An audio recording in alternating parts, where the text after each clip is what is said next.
Every pregnancy needs utmost care and attention. But certain pregnancies need a little extra attention. An Rh negative mother carrying an Rh positive baby is at increased risk of complications. BSV is at the forefront to ensure safe delivery in every Rh negative pregnancy.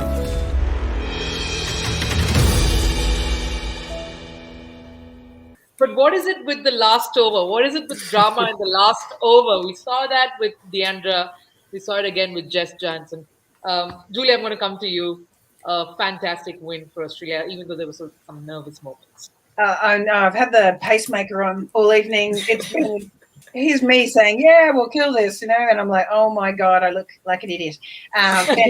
Fantastic play from England. That was crazy, crazy good. They stayed in the game the whole time. I have to admit, I probably thought the captaincy from Meg wasn't amazing. I think she made some really interesting decisions with her bowling changes when they really could have put the foot on the throat a little bit more and really let England stay in that game. So I think they could have. It should have been a lot bigger. But to England's credit, I mean, they really took it and ran with it. And what an amazing game! We're bringing the crowds back. The first two games have just been worth staying up for, Brittany.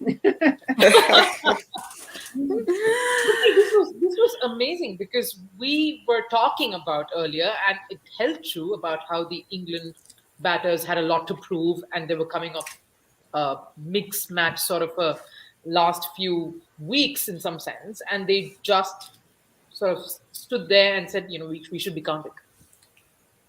No, as you mentioned earlier, we talked about the fact that the England girls will like these conditions, and it showed today. It showed that they know how to wait. Besides, the first wicket where Winfield Hill was trying to force the ball, but it was really, really good effort by England. Just imagine if England did not give up that 25 extras, how easily they would have gotten over the line. So as much as we look at the job catches and stuff like that, we always have to look at those little runs that we give away in extras. Yes, and you did mention how Nat Sciver would be a very key component in the outcome of that match, and it sort of held true. A brilliant knock there. Pity that she couldn't see it through till the end. Julia, thoughts on that Nat Sciver knock? Brilliant. It was amazing. She's such a clean hitter of the ball. She looked good pretty much from the word go. I mean, I think she was dropped. I think she was only dropped on the 106. That was the only chance that she pretty much gave. Had a few false shots here and there, but she just hit very, very cleanly. My only criticism, not of her, but of Meg Lanning potentially in her captaincy and the bowlers, is they didn't ever have a slip in for her once. And it doesn't matter what period of the game she comes in, they've got to be able to put pressure on these batters to know that if they are nicking off a little earlier, there's a chance that they may lose their wicket. So I just think they just needed to put more pressure on a few of these batters that came in, but not to take anything away from Sciver. She was unbelievably good. Clearly the pitch got a lot better throughout the evening, and she absolutely smoked them from ball one. So it was fantastic to watch, and fortunately she didn't get them over the line.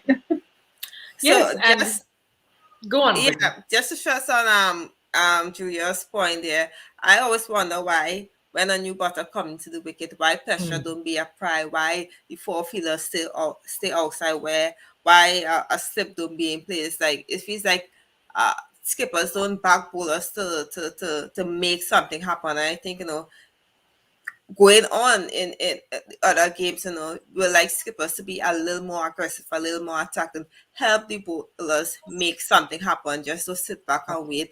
It seems like with England, just don't sit back and wait for something to happen.